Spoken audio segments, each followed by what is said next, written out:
Hello again, I'm Angie and here is part 2 of the 8 pension changes coming our way. Please subscribe to the channel and share with those you care about who could also use this information. As I outlined in part 1, these changes are not one huge dramatic event.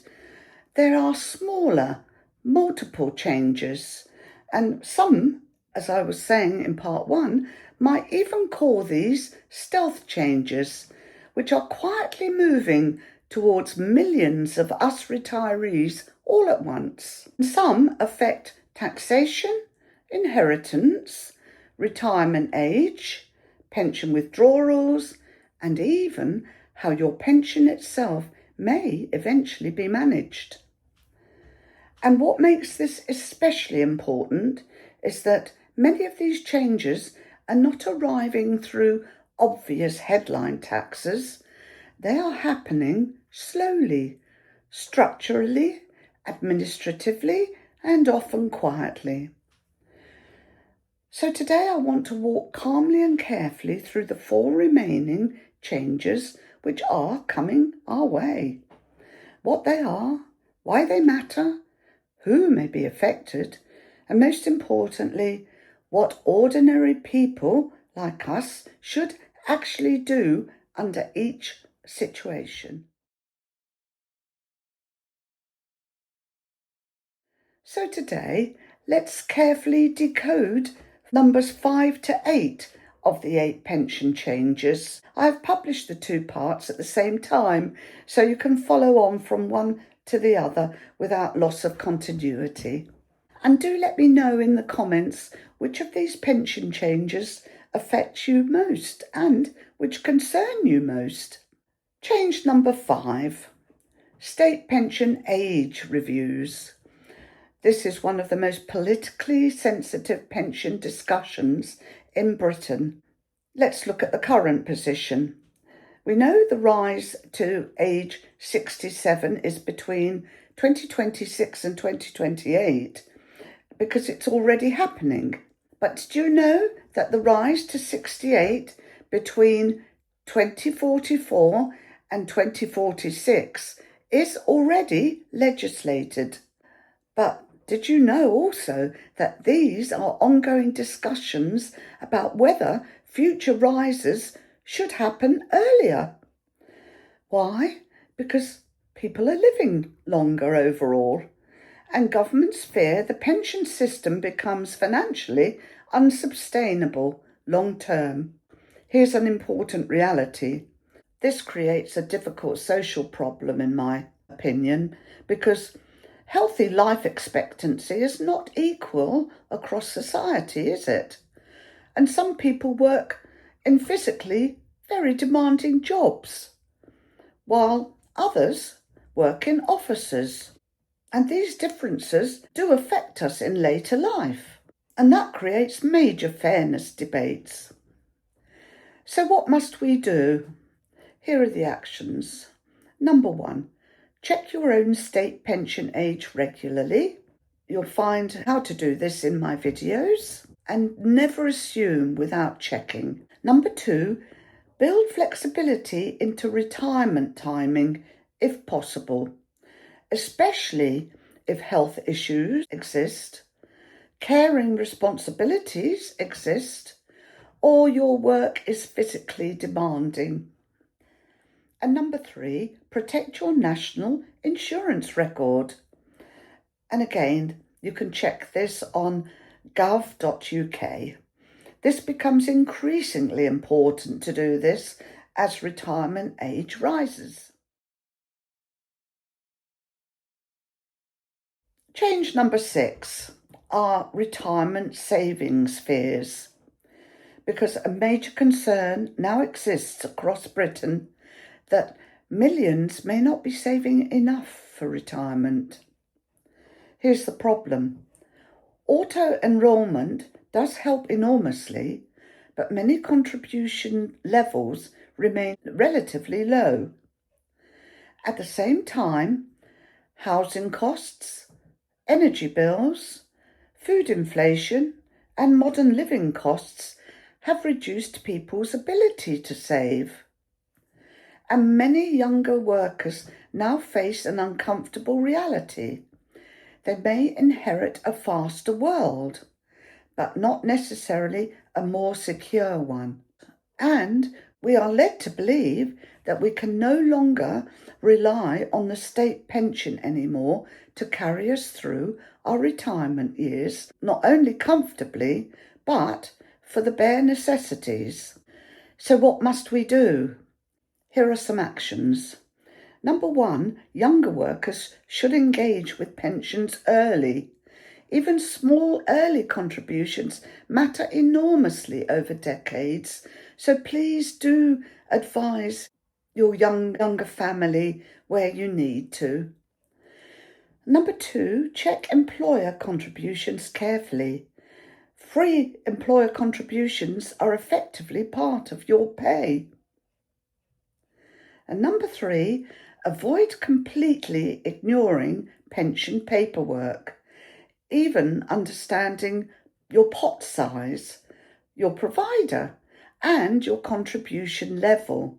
Knowing this already puts someone ahead of many people. Change number 7, tax relief and salary sacrifice concerns. Do you know, rumours constantly circulate around pension tax relief changes. Here's the current position in 2026-27. No major abolition has happened, but there are discussions, and they're continuing, around higher rate relief, salary sacrifice, and pension tax incentives.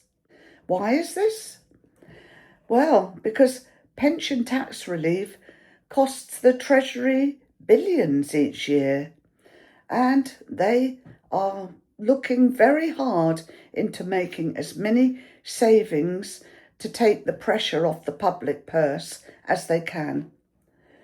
What must we do then? Here are some actions.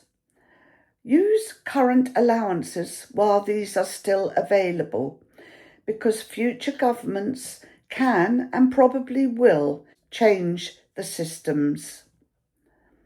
Number 2, understand your own contribution method.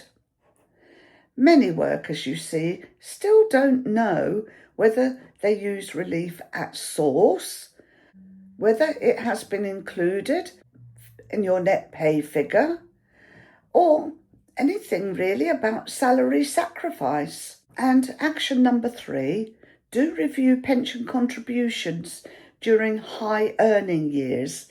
That's the time to do it, and especially where tax relief is valuable. Many tax relief is both valuable and available during your high earning years.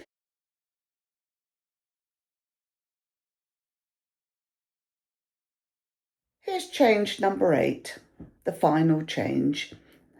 Pension freedoms and drawdown risks.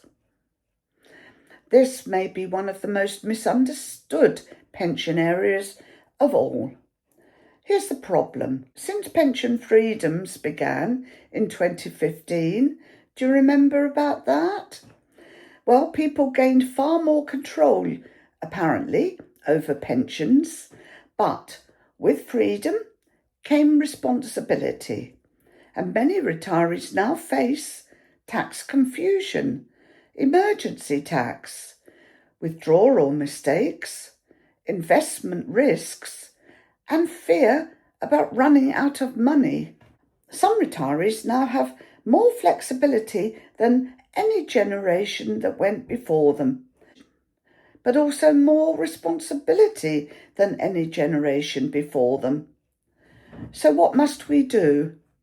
Here are some actions again. Number 1, never rush large withdrawals. Do think, and be especially careful with your first withdrawal. I have made videos about this precise topic and worry.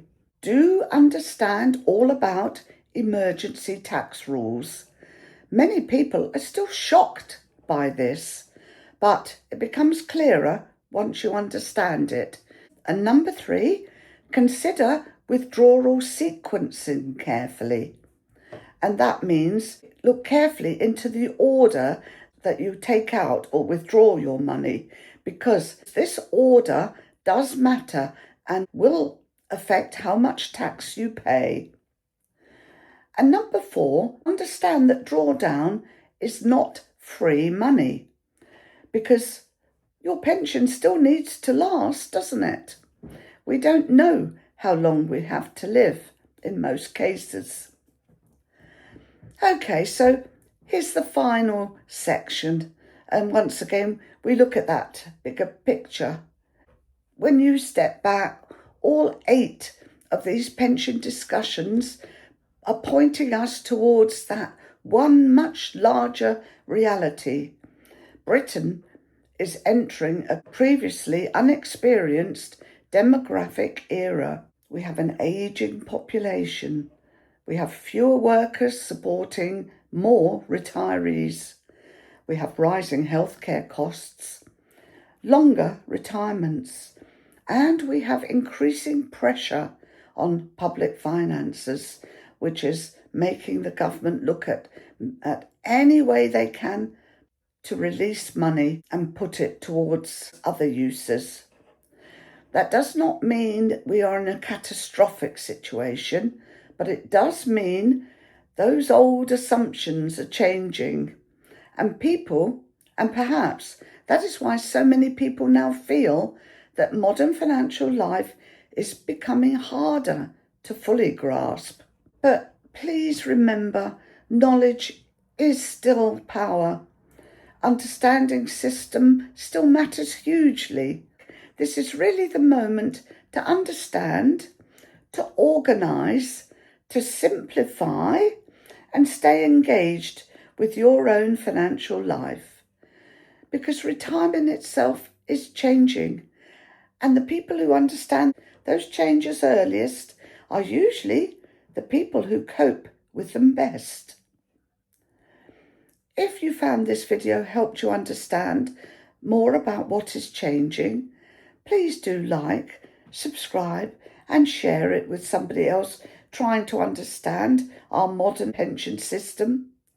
And please let me know in the comments which of these 8 pension changes affect you and concern you most. This content is for general information only, and it's not personal financial advice. Individual circumstances vary and rules can change quite quickly. If you've looked at part 2 before you managed to look at part 1, do go back and find part 1 and watch that too to complete the picture about the 8 pension changes coming our way. I'm Angie. Do have a lovely day, and I'll be back very shortly with another video. Bye for now.